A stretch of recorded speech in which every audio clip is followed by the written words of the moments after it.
अच्छा, यच्चोक्तम आकाश से उत्पत्तौ न पूर्वोत्तर काल और विशेष संभावितुम शक्यते इति तदयुक्तम। पूर्व पक्ष ने कहा था जैसे प्रतिव्याधि है, अभी गंधवती है, पहले ये नहीं थी, पूर्वोत्तर काल में कुछ विशेष अंतर दिख रहा है। मृतिका में घट पहले नहीं था, अब उस मृतिका में अंतर दिख गया, घट हो गया। जब पूर्वोत्तर काल में जहां कुछ विशेषता है तो उसमें हम कार्यत्व मानते हैं, और आकाश में तो ऐसा है पूर्वोत्तर काल कोई फर्क नहीं, बल्कि उल्टा हो जाएगा। अभी ये खोखा है, पोल है, अवकाश है, अब इसका विपरीत मानोगे तो पहले क्या था, ठोस था बोलना पड़ जाएगा, समस्या होगी। ऐसे सब उसने अपनी तर्क दी, लेना ऐसा नहीं है। ये इसका अर्थ नहीं है कि अब आकाश अवकाश रूप है तो इसका मतलब पहले ठोस, ये अर्थ नहीं है। जैसे आप गंधवती है, इसका मतलब पहले गंधा भाववती पृथ्वी थी, ये कहोगे क्या? ऐसा नहीं होता। अभी अग्नि उष्ण है, इसका पहले अनुष्ण था, ठंडा था अग्नि, ऐसा होगा? अभी ठंडा है जल, शीत है ना, उत्पत्ति से पहले अशीत था, मैंने गर्म था, ऐसा मानेंगे कोई? इसे जैसे आप इन पदार्थों में इसका विपरीत भाव नहीं मानते हैं, ये कि जिस रूप से मैं देख रहा हूं इस रूप से नहीं था, यही अर्थ होता है इसका कि इसका विपरीत रूप से था, ये अर्थ तो नहीं होता है ना। फिर आप आकाश के मामले में क्यों कहते ठोस हो जाता है, पत्थर हो जाएगा? वहां विपरीत भाव क्यों ले रहे हो? वहां भी यही कहो ना, आकाश जिस रूप से आप दिख रहा है इस रूप से नहीं क्या बात करते। अब जो दिखाई दे रहा है यही उसका विशेष रूप है, अब जो दिख रहा है यही इसका विशेष रूप है, ये विशेष रूप पहले नहीं था, बात खत्म। ऐसे मानने में पूर्वोत्तर काल में जैसे प्रतिव्याधि में भी है वैसे आकाश में भी होने से कार्यत्व उत्पत्ति कार्यत्व घट सकता है।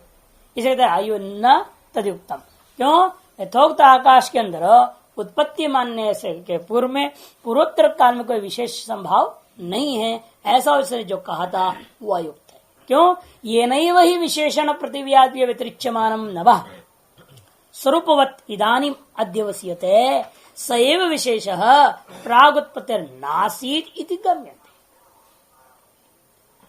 यादृश विशेषताओं को लेकर के वर्तमान में आप पृथ्वी आदि से भिन्न आकाश का स्वरूप देख रहे हो, ये नैव विशेषेण पृथ्व्यादिभ्यो व्यतिरिच्यमानम नभः स्वरूपवद् इदानीम अध्यवस्यते।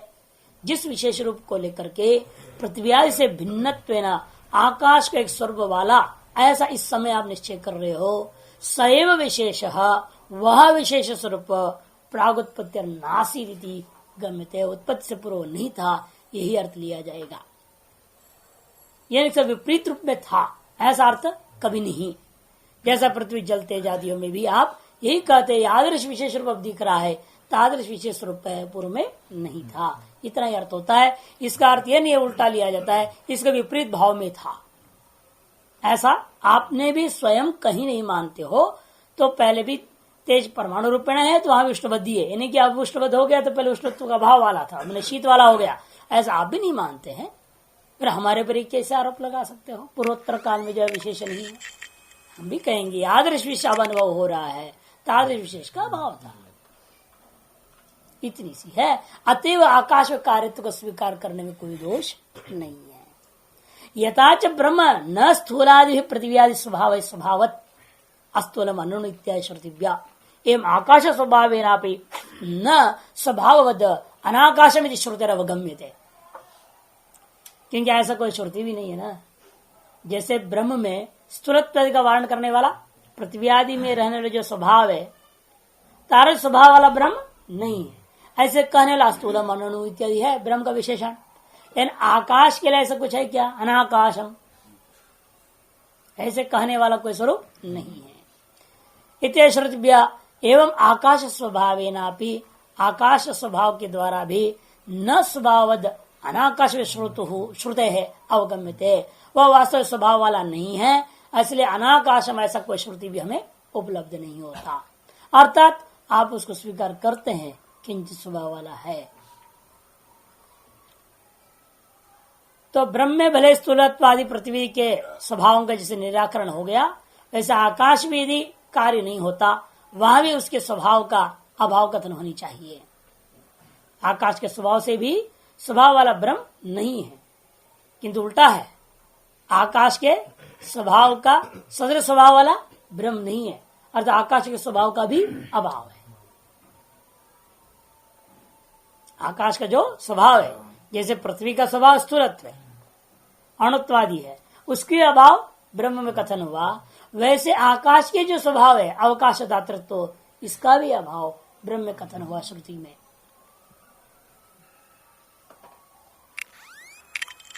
इस अनाकाशम श्रुते है अवगम्यते, इससे क्या प्रमाण है? कहते अनाकाशम, मैंने आकाश रहित तो ब्रह्म है, ऐसा श्रुति है। आकाश में ऐसा कोई कथन नहीं मिलता है। ब्रह्म में तो मिल गया, ब्रह्म कैसा है? वो अनाकाश स्वरूप है। जैसे अस्तुल मनोवाद मिलता है वैसे अनाकाश में मिलता है, अर्थात ब्रह्म में आकाश का स्वभाव नहीं है। ब्रह्म में आकाश का स्वभाव नहीं है, सिद्ध हुआ। जैसा पृथ्वी का स्वभाव नहीं है, ब्रह्म में आकाश का स्वभाव नहीं है, यानी बाद में उत्पन्न हो गया। जैसा पृथ्वी आदि वैसा आकाश को भी आपको उत्पन्न मानना पड़ेगा, ये तात्पर्य। इसलिए आकाश को उत्पन्न वस्तु मानना ही पड़ेगा। तस्मात् प्राग उत्पत्ति अनाकाशम सिद्ध, इसलिए निष्कर्ष निकला उत्पत्ति से पहले अनाकाश रूप था और अब वो आकाश धारण हो गया। यद्यपि उक्तम पृथ्वी आदि वैधर्म्यात आकाश अजत्वमिति, और उसने जो कहा था पृथ्वी आदि से विलक्षण होने के नाते आकाश में अजत्व आ जाएगा, तदपि असत, वह भी उसका कहना ठीक नहीं। श्रुति विरोधे सती उत्पत्ति असंभव अनुमान से आभासत्व उपपत्ति है। कैसा कहना? आकाश अजह, आकाश कैसा है? अज है। क्यों? सामग्री शून्यत्वात्, उत्पादक सामग्री शून्यत्वात्, उत्पादक कोई सामग्री हमें नहीं दिखाई दे रहा है। इसलिए उसने दृष्टांत क्या लिया था कि पृथ्वी आदि वैचित्र्या, पृथ्वी आदि से वैधर्म्य का होने से, वो भी एक हेतु है। पृथ्वी आदि वैधर्म्यात्, आकाशो अजह पृथ्वी आदि वैधर्म्यात्, है कि नहीं?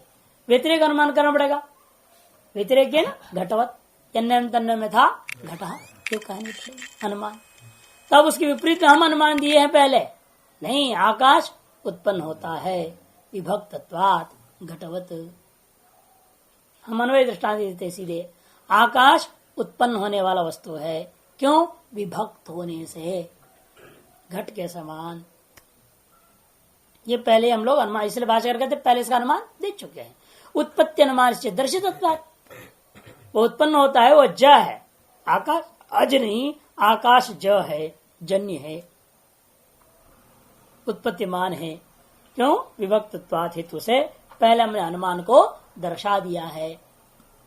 अनित्यम आकाशम अनित्य गुणाश्रत्वात् घटादिवद इत्यादि प्रयोग संभवाच्च, एक अनुमान यहाँ और दे रहे हैं। आकाश कैसा है? अनित्य है, क्यों? अनित्य गुणों का आश्रय वाला होने से, घटादि के समान। यदि अनित्य होता उसके गुण भी नित्य होने चाहिए। नित्यगतम नित्यम, आप जैसे प्रमाणवादी में मानते हो नित्यगतम नित्यम, वो जो गुण को नित्य मानते हो। यदि आकाश गुण शब्द आपने माना, फिर शब्द को भी नित्य मानना पड़ेगा। नित्यगतम नित्यम की युक्ति के आधार पर ही आकाश नित्य है, आज उस गुण भी नित्य होना चाहिए। लेकिन आकाश गुण जो शब्द है उसको कोई नित्य मानता नहीं, सब अनुभव सिद्ध है, वो तो अनित्य है। इसे अनित्य गुण का आश्रय होने के नाते वो अवश्य ही अनित्य होगा, अनित्यगतम अनित्यम। इसलिए आकाश को अनित्य मानना ही पड़ता है, क्योंकि अनित्य गुण का वो आश्रय है। अनित्य गुण आश्रयत्वात् कह दिया। तो कहते आत्मा ने अनिकांतिकम इति चेत, कहते फिर आत्मा में भी तो अनित्य गुण है। कहते तुम्हारे मत में है, हमारे मत में आत्मा में कोई गुण नहीं, वो तो निर्गुण है। आप अपने मत को हमारे पर मत लगाओ, तुम्हारे मत आत्मा नित्य हो जाएगा, तुम जाने उसकी व्यवस्था, हमें व्यवस्था देने की जरूरत नहीं। हमारी आत्मा में तो कोई गुण नहीं होता, तो निर्गुण ही रखा। इसलिए वो मान रहा ना अनित्य गुण, इसलिए कहता है कि आत्मा में भी अनित्यत्व, आत्मा अनित्य, अनित्य गुण आश्रयत्वात्, ये समस्या होगी। यदि अनित्य गुण आश्रित रूप हेतु को लेकर अनित्यत्व किसी पदार्थ में सिद्ध करोगे, आकाश में जैसे सिद्ध किया वैसे, फिर तो आत्मा में भी सिद्ध हो जाएगा अनित्यत्व। ये पूर्व पक्षी आपत्ति रहती चेत न, ये हमारे मत में नहीं। तस्य औपनिषदम प्रति अनित गुण आश्रित्व असिद्धे है। तस्य मैंने आत्मनः, आत्मा जो है औपनिषदम प्रति मैंने उपनिषद सिद्धांत को मान के चलने वाले हम वेदांतियों के प्रति अनित गुण आश्रित्व सिद्ध ही नहीं है। विभुत्वादीनांच आकाश उत्पत्तिवादिनम प्रति असिद्धत्वात्। और रही आकाश आदि में विभुत्व मानता है, कहते वो भी नहीं, विभुत्व एकत्व में जो कल्पना कर रखा है वो भी नहीं हो सकता। क्यों? विभुत्वादि जो है आकाश से उत्पत्तिवादिनम प्रति, आकाश की उत्पत्तिवादी जो हम वेदांतियों के प्रति आकाश के अंदर विभुत्वादी जो धर्म है वह भी असिद्ध ही है, प्रति असिद्धत्वात्। यथोक्तम एतत् शब्दाच्चेति, यच्चोक्तम, ये जो पूर्व पक्ष ने कहा था पहले शब्दाच्च, एक सूत्र बनाया था उसने, श्रुति प्रमाण है हमारे पास, आकाश सर्वगतस्य नित्य, तुलना दी तो क्या क्यों फिर? तो उसके भी जवाब देते हैं। तत्र अमृतत्व श्रुति ही तावद वियति, जो आकाश में आपने अमृतत्व का जो दृष्टांत दिया, श्रुतियां दिया था, वह अमृतत्व का जो कथन करने वाली श्रुति उसी प्रकार से गौण है जिस प्रकार से अमृतादिव औकसः इति वद द्रष्टव्या। अजरा अमरा देवा कह दिया गया, हर देवता अमर है, अजर है, लेकिन उनकी भी तो मृत्यु होती है, उनका भी समय एक अवधि निश्चित है, लेकिन सापेक्ष नित्य अमृत है। आप मनुष्य 100 साल में मर जाए, ज्यादा 120, अब वो जो कई लाखों साल में रह रहा है, आपके वर्षों के हिसाब से कई लाखों साल तक जीता है वो, इसलिए उसको अंदर अमृत सापेक्षता पर कथन कर दिया। वास्तविक अमृत यथा नहीं है, गौण है वो। उसी प्रकार से यहाँ पर भी आकाश जो नित्यत्व कहा जाए, विभुत्व कहा जाए, व्यापक तो महत परम महत है वो, ये सब जो कहा जा रहा है श्रुतियां भी कहती भी हो, उसमें हमारा कोई आपत्ति नहीं है, वो सापेक्ष हो जाएगा। पृथ्वी आदि की अपेक्षा से उसके अंदर परमत है ही, नित्यत्व इसकी अपेक्षा से भान हो रहा है, सापेक्ष नित्यत्व मानो तो हमें कोई आपत्ति नहीं है। और श्रुतियों का तात्पर्य ही सापेक्ष में उत्पत्ति प्रलय और उपाय तत्पात, क्योंकि उत्पत्ति और विलय नाश का हमने निषिद्ध कर दिया है आकाश में, इसलिए उसके अंदर विभुत्व हो चाहे नित्यत्व हो इत्यादि कोई भी धर्म हो, यदि श्रुतियां कहते भी हो वो गौण ही समझनी चाहिए। रही उपमा रूप में भाव, आकाश और सर्वगतश्च नित्यः इत्यपि प्रसिद्ध महत्वेन आकाशेन उपमानं क्रियते निर्तिशय महत्वाय न आकाश समत्वाय। यह आकाशवत में आकाश के समान ब्रह्म, ये इसका तात्पर्य नहीं है। यह इसने उसने कहा ना, यह देश काल के साथ अभेद है आकाश और ब्रह्म का, नहीं, जितनी देश है आकाश है उतनी देश है ब्रह्म है, ऐसा अर्थ नहीं है इसका। इतना ही है महत्व की आपने सातिशयता उठा के परम महत्व आपने देखा आकाश में, उसकी अपेक्षा से निरतिशय महत्व किसमें है? ब्रह्म में। यह स्थापित करने के लिए केवल आकाश कर दिया, नहीं तो वास्तव उपमान उपमेय भाव भी अब ब्रह्म में बन नहीं सकता, कि निर्धर्मक है। और उपमान उपमेय भाव वही होता है तद भिन्न सती तद तो भूयो ध्रुवत्तम सादृश्यत्तम, उससे जिससे आप तुलना कर रहे हो उससे भिन्न होनी चाहिए। भिन्न तो है आकाश भिन्न, लेकिन आकाश में जितने धर्म है अधिकतर धर्म आपको ब्रह्म में दिखनी चाहिए, और ब्रह्म निर्धर्मक धर्म कहां से आएगा? इसलिए वहां पर यही हमारे कहना, ये यादृशी सातिशय परिमाण को लेकर के आप परम महत्व आप मान रहे हैं ब्रह्म में, उसकी अपेक्षा से भी निरतिशय महत्व ब्रह्म में, यह उपमान उपमेय भाव का वहां लक्ष्य है। प्रसिद्ध महत्व को द्वारा आकाश में विद्यमान जो प्रसिद्ध महत्व है उसके उपमान को लेकर के निरतिशय महत्व आय क्रियते है, उसको उपमान क्यों किया गया? निरतिशय महत्व को सिद्ध करने के लिए ही आकाश के साथ उपमान में भाव किया गया। लेकिन इसका तात्पर्य यह नहीं है वहां न आकाश समत्वाय, आकाश के समत्व को सिद्धि के लिए वो नहीं है। जैसा कोई कह देता है यथे सूर्य सविता धावती थी, जैसा एक बाण दौड़ रहा है वैसे सूर्य दौड़ रहा है, कहते हैं। अरे बाण की वेग से भी सूर्य का वेग बहुत तेज है, 24 घंटे के अंदर चक्कर पूरा काट देना, कितने लाखों किलोमीटर है वो, 24 घंटे के अंदर एक राउंड मार देता है। और उतनी लाखों किलोमीटर बाण थोड़े जाएगा। तात्पर्य केवल क्षिप्रगामित्र में एक है, जैसा आप सामान्य आदमी दौड़ता है उसकी अपेक्षा से बाण थोड़ा क्षिप्रगामी है। इसे क्षिप्रगामित्व रूप एक धर्म विशेष को लेकर के आप इशु को वहां पर सूर्य के साथ तादात्म्य कर रहे, उपमा रूप में भाव करते हैं। इसका मतलब जैसा वेग इसका यही वेग वाला वो भी है, समवेग है, ऐसा नहीं। समवेग का तात्पर्य नहीं है, क्षिप्रत्व मात्र में तात्पर्य है उपमा रूप में भाव का। तथा ईश्वरी व सेविता धावती, यहाँ पर क्षिप्र गतित्वाय उच्चते न ईशु तुल्य गतित्वाय इति। केवल क्षिप्र गतित्व के लिए हमने उपमा रूप में भाव कर दिया, लेकिन वास्तव वहां ईशु तुल्य गतित्व का बोध कराना इष्ट नहीं होता है। जैसे वैसे यहाँ पर भी आकाश के तुल्य है ब्रह्म, ये इसका तात्पर्य नहीं है। आकाश का तुल्य देश काल में ब्रह्म रहता है, ऐसा उसका तात्पर्य नहीं बनता। किंतु आकाश में यादृशी आपने अन्य वस्तुओं की अपेक्षा से सातिशय महत्वों के विचार करते करते परम महत्व पर पहुंचे, तो उससे भी निर्दिशय महत्व ब्रह्म सिद्ध करना है। ये न अनंतत्वमान श्रुतिरपि व्याख्या था। इसे नित्य है ना, पर अनंत अंत वाला नहीं है, यह कथन करने वाले श्रुति भी इसी युक्ति से व्याख्यात हो गया, समझो।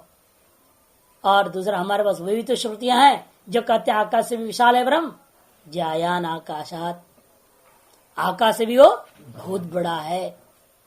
ऐसे कहने वाले इत्याश्रुति ब्रह्मण सकाशाद आकाश से ऊन परिमाण तो सिद्धि ही, ब्रह्म की अपेक्षा से आकाश के अंदर न्यून परिमाणता विसिद्ध कर रहा है, समत्व है नहीं। न तस्य प्रतिमा अस्ति च ब्रह्मण अनुपमानतम दर्शयति। और ये भी है श्वेताशुत्र में, उसकी कोई प्रतिमा ही नहीं, कोई धर्म रूप है नहीं, कोई स्वरूप है नहीं, किसी आप उसको उपमान रूप में भाव करो। अति उपमान रूप में भाव ही असंभव है। केवल समझाने के लिए, लक्षित करने के लिए इस तरह का प्रयोग कर रहे हैं, निरतिशयत्व को स्थापित करने के लिए। निरतिशयता ब्रह्म में लाना है, परिमाण कृत निश्चिता, रूप कृत, रस कृत, स्थूलत्व कृत, अणुत्व कृत, सब धर्म जितने भी आप पृथ्वी से आकाश पर्यंत सकल पदार्थों में जितने धर्मों का आप अनुभव कर रहे हैं, उन सकल धर्मों का निर्तिशय स्वरूप ब्रह्म है, ये सिद्ध करना है। इसलिए स्थूलम अणु जैसा अनाकाशम इसलिए कह दिया गया है। वहां सर्व का निषेध भी है और सापेक्षता से वर्णन करना भी चाहोगे और निर्तिशय है, सातिशय नहीं है, वो ये स्थापित करना है। अतो अन्यदार्थम इसलिए कहा भी है, अतो अन्यत आर्तम बृहदारण्यक में इति च ब्रह्मणो अन्येषाम आकाशादिनाम आर्तत्वम दर्शयति। ब्रह्म से बिन जितना भी है आकाश आदि सभी के अंदर मिथ्यात्व को दर्शाया है। तपसी ब्रह्म शब्द वद आकाश से जन्म श्रुतिर गौणत्व आकाश श्रुति नमानाभ्याम परिहृतम। और उसने कहा था जैसे तपो ब्रह्मेति विजानियात में ब्रह्म शब्द भी तप के लिए प्रयोग करता हुआ गौण है, उसी प्रकार से जो है जन्म श्रुतियां भी आकाश की जो उत्पत्ति श्रुति आत्मा आकाश संबुद्ध वह भी गौण है। ऐसे उसकी जो जवाब था, उसके तर्क है, उसका जवाब हमने दे दिया है।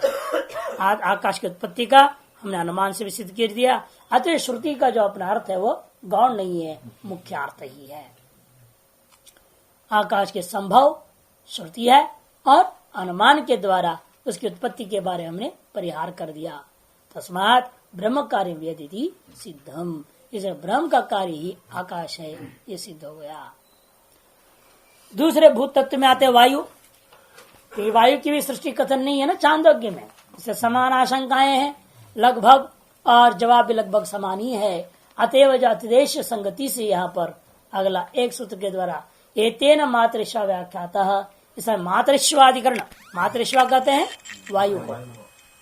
मातः, मातः क्या है? माता क्या है? अंतरिक्ष।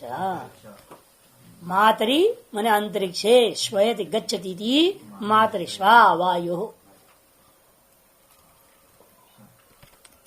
देखिए इसका भी अधिकरण साहब, मातृश्वाधिकरण वायुर्नित्यो जायते वा छांदोग्य अजन्म कीर्तनात् सैषा अनस्तमिता देवता इत्युक्तिश्चन जायते श्रुत्यंतरोपसंहारात् गौण्यनस्तमय श्रुति वियद्वज्जायते वायु स्वरूपम ब्रह्म कारणम। वायु नित्यो जायते वा, वायु नित्य है अथवा उत्पन्न होने वाला अनित्य वस्तु है।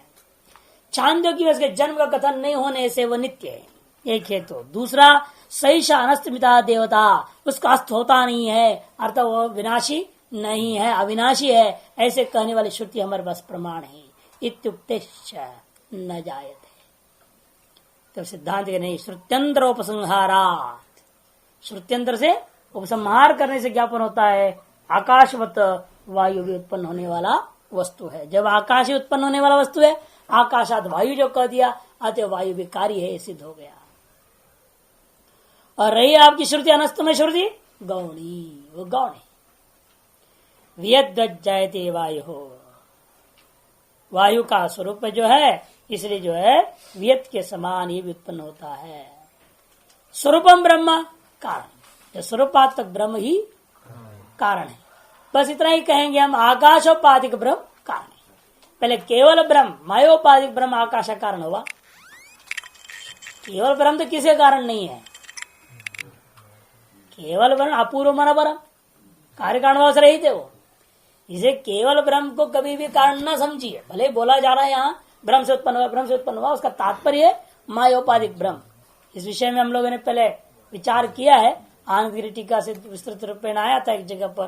तो इसलिए इसको समझना चाहिए कि कभी भी ब्रह्म से जगत उत्पन्न हो गया, इसलिए सर्वम ब्रह्म वयम सब कह दिया है। जो इन शब्दों का अर्थ माया से विशिष्ट होकर के ही है, माया रहित होकर नहीं।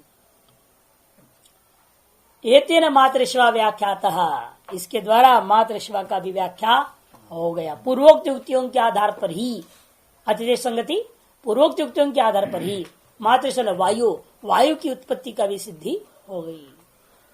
अतिदेशोयम, बस भाष्यकार साफ कह दिया, अतिदेशोयम, ये अतिदेश। एतेन वेद व्याख्यानेन, एतेन माने आकाश की उत्पत्ति के व्याख्यान के द्वारा मातृश्वापि वेदाश्रयो वायो व्याख्याता। मातृश्वापि अर्थात वेद आश्रयभूत वायुरपि व्याख्याता, वायु की भी व्याख्या हो गई।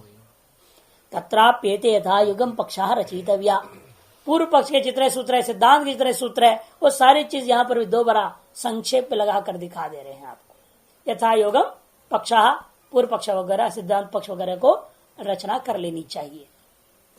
जैसे पहला सूत्र ले रहे, न वायुरुत्पद्यते, छंदोगा नाम उत्पत्ति प्रकरणे अनामनानाद इति एक पक्ष, कि छंदोग जो है श्रुति वाले अपने उत्पत्ति प्रकरण में वायु की उत्पत्ति का कथन नहीं किया है।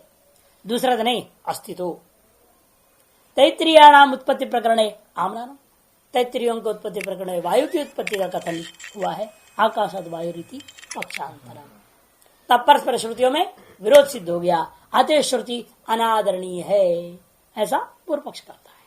तसे श्रुतियों और विप्रच्छेद सदी गौणी वायुरुत्पत्ति श्रुति ही, श्रुतियों का विरोध होने पर पहला पूर्व पक्ष यही कहेगा श्रुति को त्याग देना चाहिए।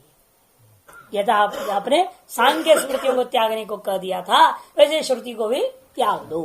तब दूसरा आता नहीं, ऐसे नहीं करना, गौणी वायुरुत्पत्ति श्रुति ही।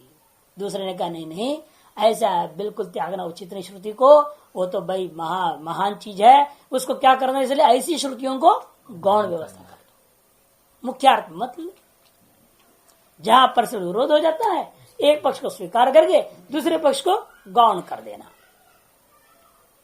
इति पक्षात् श्रुतियोर विप्रच्छेद सती गौणी वायुरुत्पत्ति श्रुति ही असंभवाद इति अपरो अभिप्राय।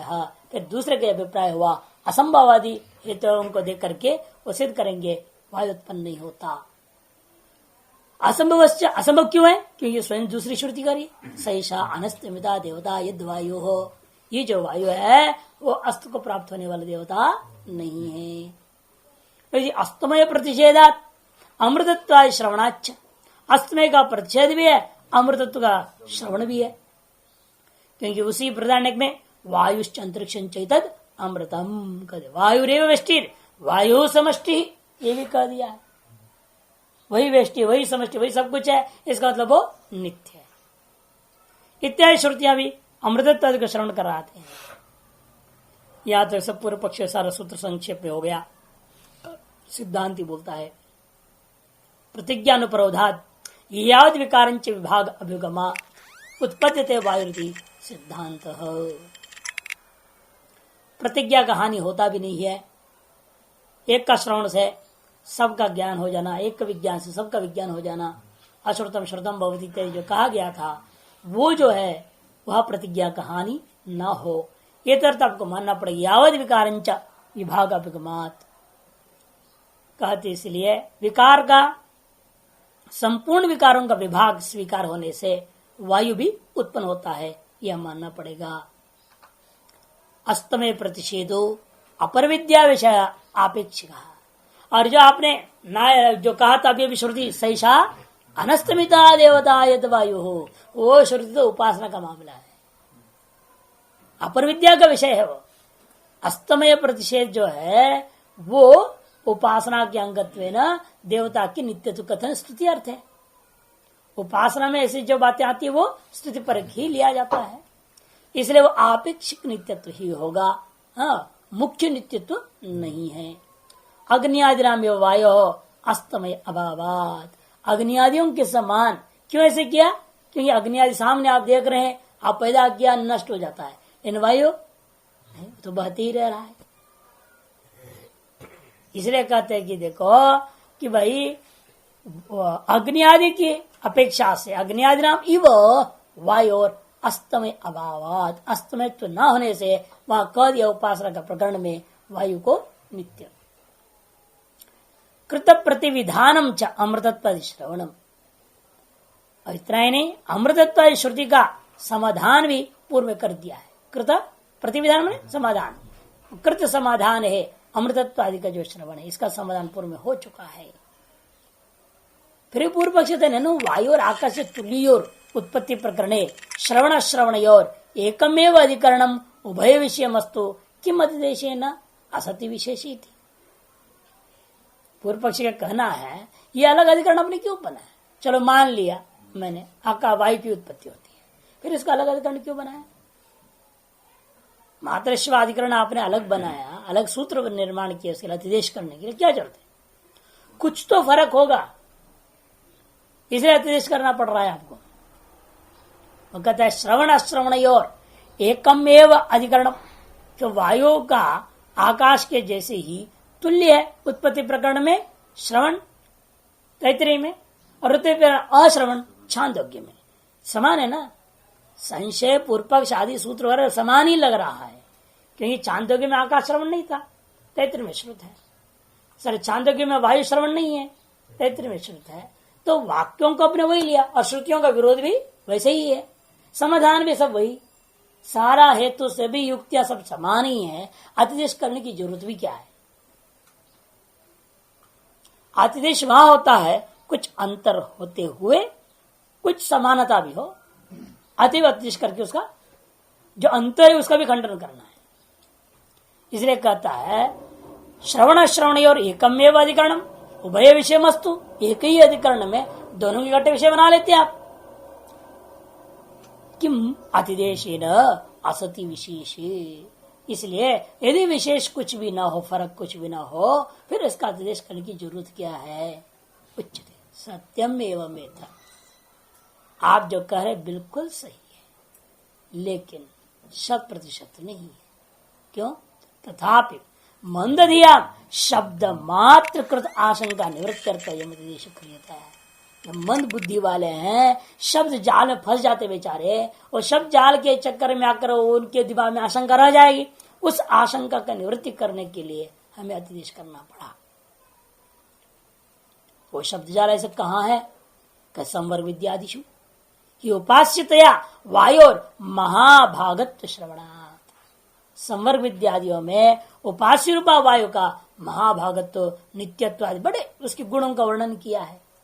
अब उस शब्द जाल में आके मंद बुद्धि वाला सोच सकता है ये भी ब्रह्म ही है, ये भी नित्य ही है, और उस निवारण कैसे करें? इसलिए हमें कथन करना पड़ा। उपासना में कहा नित्यत्व धर्मों को लेकर के भी आप वायु के नित्यत्व सिद्ध नहीं करना चाहिए। अस्तमय प्रतिषेधादिभ्यश्च भवति नित्यत्वाशंका कस्यचित्, आ गया ना वही मंत्र सैषा अनस्तमिता देवता इत्यादि। अस्तमय तो प्रतिषेध आदि को लेकर के भी नित्यत्व की आशंका किसी के अंदर हो सकता था, अतएव पृथक से अलग से एक अधिकरण बना दिया।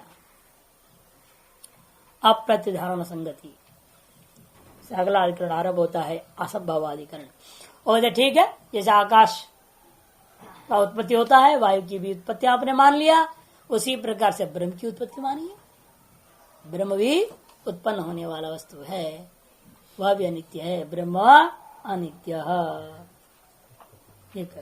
विभक्तत्वात् नहीं, आप कहे तो पकड़ रहा है वो कि आकाश और ब्रह्म विभक्त है ना, विभक्त है तो फिर विभक्त हेतु से आकाश का बने आकाशो अनित्य या उत्पत्तिमान, विभक्तत्वात् घटवत आपने ही तो हमारे ऊपर दिया, वही हम आप पर लागू कर रहे हैं। ब्रह्म अनित्य उत्पत्तिमान, क्यों? विभक्तत्वात् घटवत। कहते विभक्तत्वात् तो विकार में ही जाता है, कारण में नहीं। विभक्तत्वात् हेतु जो है विकारों में ही है, इसलिए आप कहे तो यहाँ गड़बड़ हो रहा है। कैसे देख के बताएंगे। असंभव वस्तु सत्वानुपत्ति है, असंभवाधिकरण आरंभ होता है। इस अधिकरण का भी अधिकरण सार देखिए, इसलिए प्रत्युदाहरण विरुद्ध में बोल रहा है ना, प्रत्युदाहरण संगति है यहाँ पर। सत ब्रह्म जायते नो वा कारणत्वेन जायते, यत् कारणं जायते तद् वियद्वादयो यथा। असतो अकारणत्वेन खादीनां सतोद्भवात् व्याप्तिरजादिवाक्येन बाधा सन्नैव जायते। जो सत ब्रह्म है वो उत्पन्न होता है या नहीं होता। पूर्व पक्षी कारणत्व न जायते, कारण होने के नाते उत्पन्न होगा। जैसे आकाशाद वायु, वायोर अग्नि, अग्निराप, वहां पर क्या है? पृथ्वी का कारण जल उत्पन्न होता है कि नहीं होता है? जल का कारण अग्नि, वो भी उत्पन्न होता है। अग्नि कारण वायु, वो भी उत्पन्न होने वाला वस्तु है। वायु का कारण आकाश, आपने सिद्ध कर दिया उत्पन्न होने वाला है। इसलिए आकाश का भी कारण जो ब्रह्म, वो भी उत्पन्न होने वाला है। परंपरा पर लगा रहे कारण कारण जो होते हैं, जो जिसका भी कारण बन रहा है, आप उसको तो उत्पत्ति मान सिद्ध कर दे रहे हो। इसलिए आकाश का भी जो कारण है वो भी उत्पत्ति वाला है, मान लो ब्रह्म को भी। यत् कारणम जायते तत्, जो भी कारण हुआ है उन सबको आपने सिद्ध कर दिया है, उत्पन्न होने वाला वस्तु है। वियद वायुवादी था, जैसे आकाश है वायुवादी के प्रति कारण है और फिर भी वो उत्पन्न होता है। उसी प्रकार से जो है आपका ब्रह्म भी कारण होने के नाते आकाश तो उत्पन्न हो जाएगा। इसे हेतु विभक्तत्वात् ले लो या कारणत्वात्।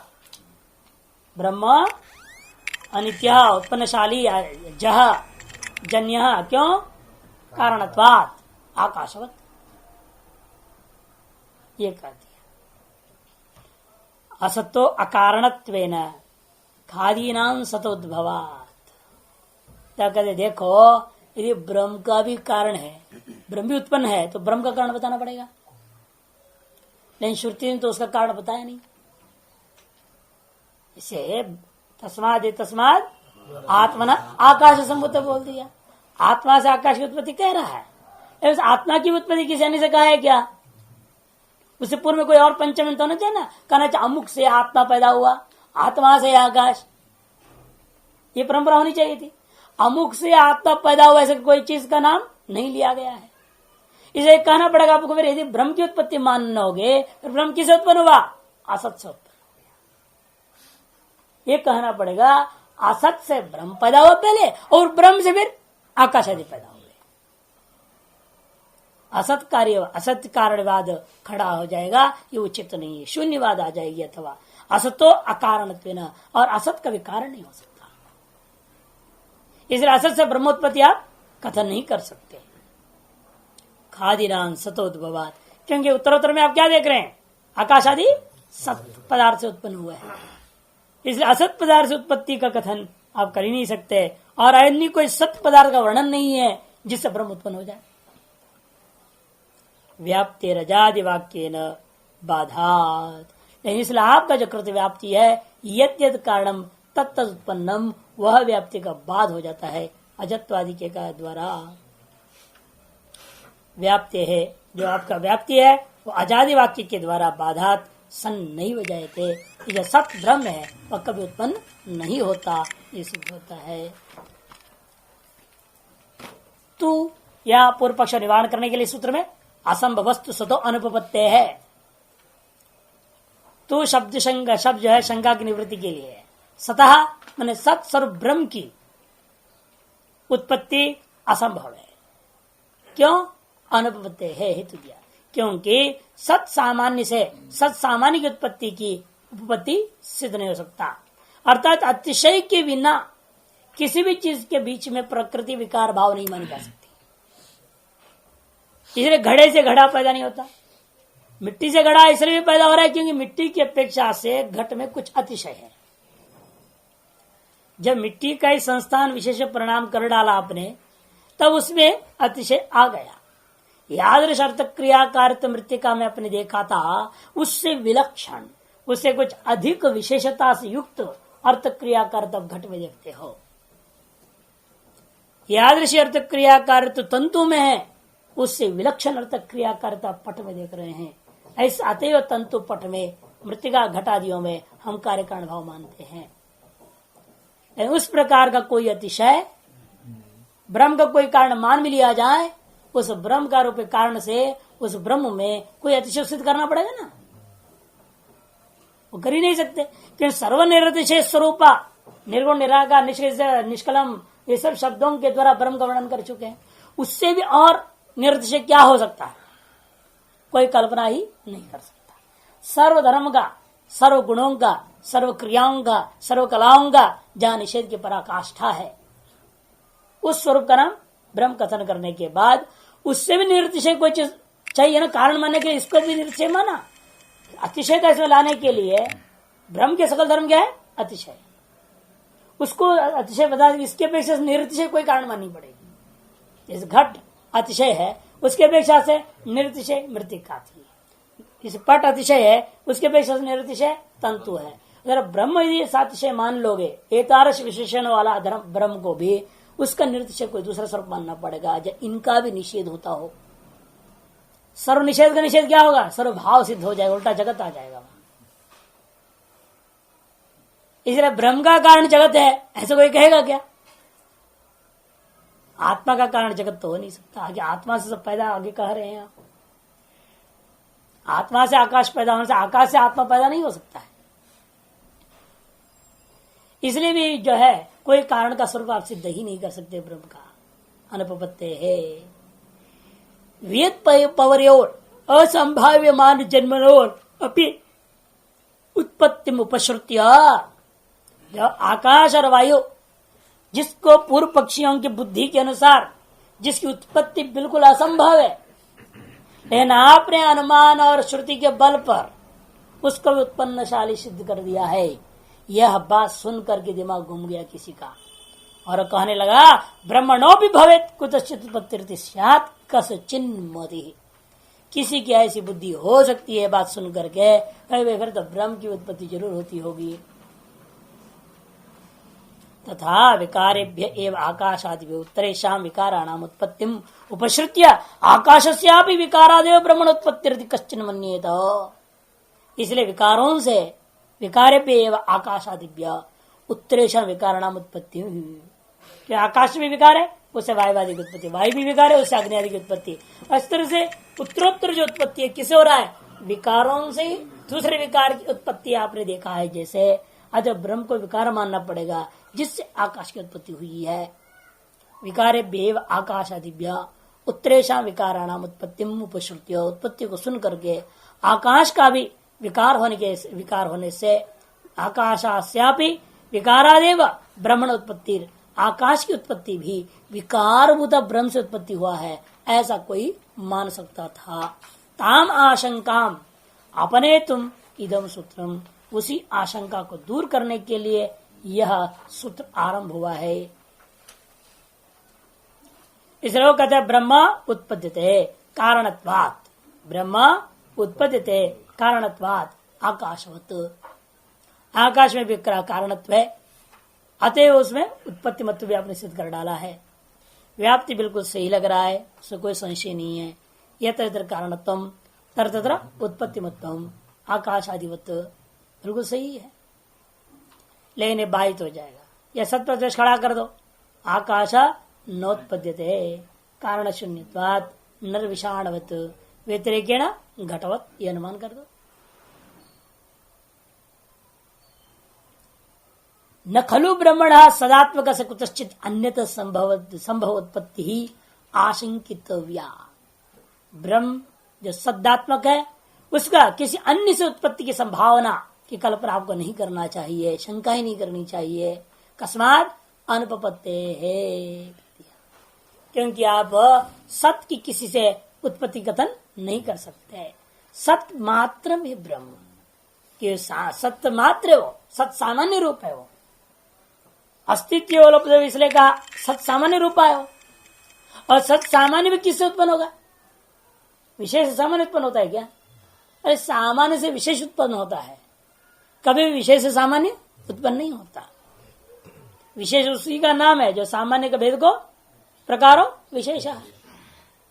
जो सामान्य में किंचित भेद करने की प्रयास करने वाला प्रकार का नाम विशेष होता है।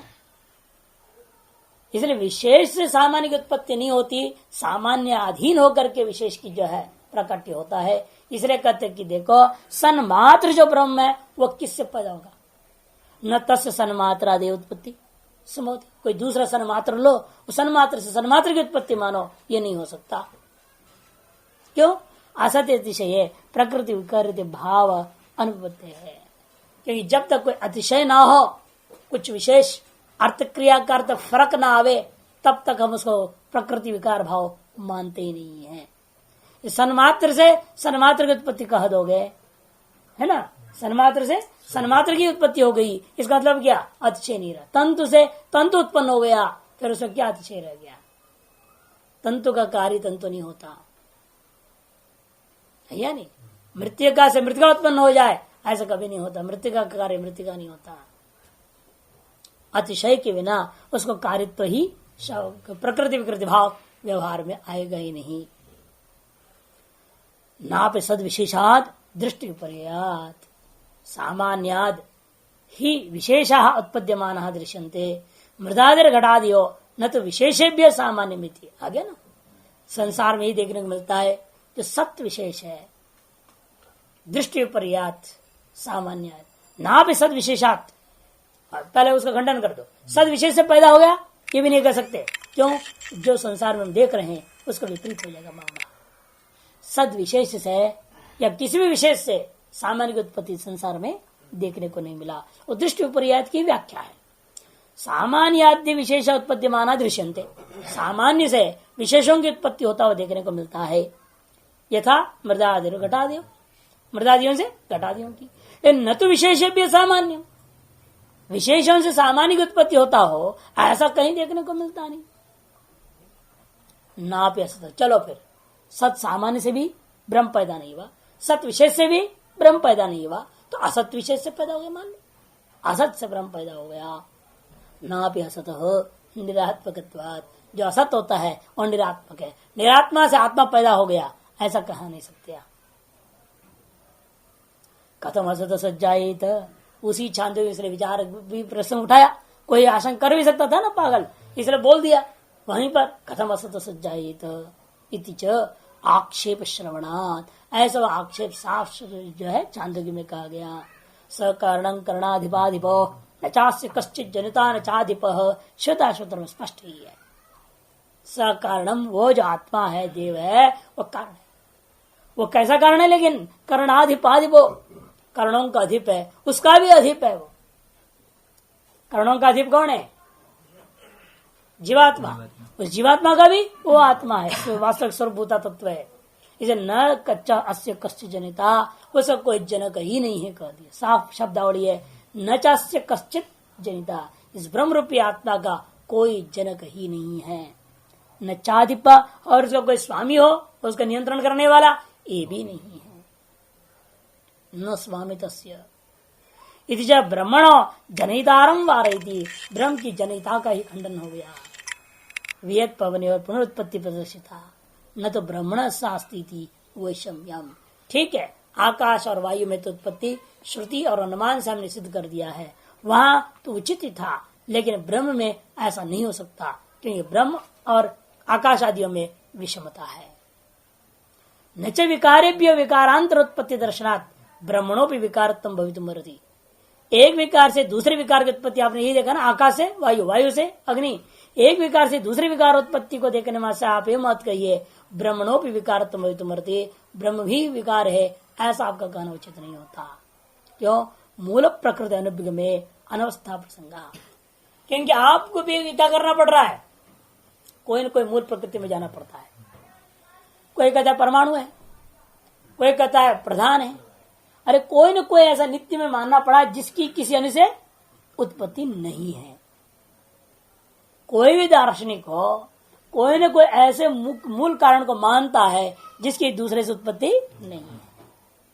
और यह श्रुति कहने के कारण से हम ऐसा हुआ मूल कारण तत्व को जड़ नहीं मानेंगे, तो ब्रह्म को ही मानते, श्रुति प्रामाण्य आती। मूल प्रकृति अनुपयुग में अनवस्था की प्रसक्ति हो जाएगी। या मूल प्रकृति तदेव चन्नो ब्रह्म इत्यविरोध। जो मूल प्रकृति करके आप सब मान रहे हो, वास्तव में वही हमारे मत में ब्रह्म है। नाम अस्माकं मते ब्रह्म इति अविरोध। अतएव वेदांत सिद्धांत में कोई विरोध नहीं रहा। विरोध का परिहार करने के लिए ये सब चल रहा है। तेजो अधिकरणम, तेजो अधिकरणम, अगला अधिकरण आ रहा है तेजो अधिकरण। प्रत्युदाहरण संगति से पुनः खड़ा कर रहा है, प्रत्युदाहरण संगति से दोबारा खड़ा हो गया तेजो अधिकरणम। इसकी भी अधिकरण सार देख लीजिए क्या कह रहे हैं। ब्रह्मणो जायते वन्निर वायोर्वा ब्रह्म संयुतात् तत्तेजो सृजते इत्युक्ते ब्रह्मणो जायते अनलः वायोरग्निरिति श्रुत्या पूर्वश्रुत्यैक्य वाक्यतः ब्रह्मणो वायुरूपत्वम् आपन्नादग्नि संभवः। ब्रह्म से सीधा वायु की उत्पत्ति मानते हो, यानी वन्नी की उत्पत्ति, या वायु से वन्नी की उत्पत्ति मानते हो। वो भी कैसी वायु? ब्रह्म संयुक्तात् वायोर्वा, विकल्प में ऐसा ना, वन्नी की उत्पत्ति ब्रह्म से है या वायु, कैसी वायु भी? ब्रह्म युक्त वायु से, वायु रूपाधिक ब्रह्म से। पूर्व पक्ष है सीधे शुद्ध ब्रह्म से ही पैदा मान लो, शुद्ध ब्रह्म से ही आकाश, शुद्ध ब्रह्म से ही वायु, शुद्ध ब्रह्म से ही तेज, ब्रह्म से ही सारा। जो सर्वम कहा भी है, तज्जलानि तिपासिता आपने बताया था, उसके आधार पर सारे चीज उससे पैदा हुए हैं, तो ब्रह्म से ही आकाश, ब्रह्म से ही वायु, ब्रह्म से ही सीधे मान लो। तो कहते नहीं, आकाशोपाधिक मायोपाधिक ब्रह्म से आकाश, आकाशोपाधिक ब्रह्म से वायु, वायुरूपाधिक ब्रह्म से अग्नि, ऐसे लेना चाहिए। सर्वत्र मायोपाधिक ब्रह्म सीधे ही काम नहीं होगा। उत्तरोत्तर प्रथम कार्य केवल मायोपाधिक ब्रह्म से हुआ, उत्तरोत्तर कार्य है माया भी रहेगी, और माया में आकाश है स्व कार्य, उस आकाश उपाधिक माया में विद्यमान आकाश उपाधिक ब्रह्म वो कारण बना। ऐसे करके सर उत्तरोत्तर लेना चाहिए। ब्रह्म संहिता वायु और वाह ये पूछा गया, तब कहते तब तेजो सृजतो इत्युक्ते। चांदों में क्या है? सीधे कहते उस ब्रह्म ने तेज को पैदा किया है, इसीलिए इत्युक्ते ब्रह्मणो जायते अनलः, साक्षात ब्रह्म से ही अग्नि की उत्पत्ति होती माननी चाहिए। तो वायु और अग्नि की श्रुतियां, तैतृ श्रुति है, वायु और अग्नि कह दिया, परस्पर विरोध है, पूर्वत यहाँ पर कल्पना सब करना पड़ेगा। विरोध होने से श्रुति अनादरणीय है, अथवा विरोध परिहार के लिए गौणी पक्ष ले लो, दो में एक, तो दोनों खंडन करते नहीं व्यवस्था दे रहे हैं। वायु अग्नि की श्रुतियां पूर्व श्रुति एक वाक्यतः, जैसा आकाश के अपने एक वाक्य तक किया, आत्मन आकाश संभूतक के लिए आकाश को छांदे श्रुति एक वाक्यता जैसे किया था, वैसे इस वायु श्रुति को भी एक वाक्यता कर देना चाहिए। एक वाक्यतः ब्रह्मणो वायु रूपत्वम् आपन्नादग्नि संभवः, वायु रूपत्व को प्राप्त हुआ जो ब्रह्म, उस ब्रह्म से ही अग्नि की उत्पत्ति हम मानेंगे। केवल मायोपाधिक ब्रह्म से नहीं, सीधे सीधे वायु उपाधिक ब्रह्म से अग्नि उत्पत्ति, अग्नि उपाधिक ब्रह्म से जलोत्पत्ति, जलोपाधिक ब्रह्म से प्रत्युत्पत्ति इत्यादि क्रमेण चलेगा। आजकल भी हम लोग चलते पितृपादिक ब्रह्म से मातृपादिक ब्रह्म गर्भाधान होकर के पुत्र उपाधिक जो है ब्रह्म की उत्पत्ति हो गई, कह दो कोई आपत्ति नहीं है। इसलिए उत्पत्ति कथा में कोई इस तरह का जो है प्रसंग आता है तो गलत नहीं होता है, सर्वम कलविदम ब्रह्म के साथ तब विरोध भी नहीं है। तत्व तो उपाधिक ब्रह्म ने ही सारा जगत को पैदा किया है। ऐसा व्यवस्था देने से सर्वदोष निवारण होता है।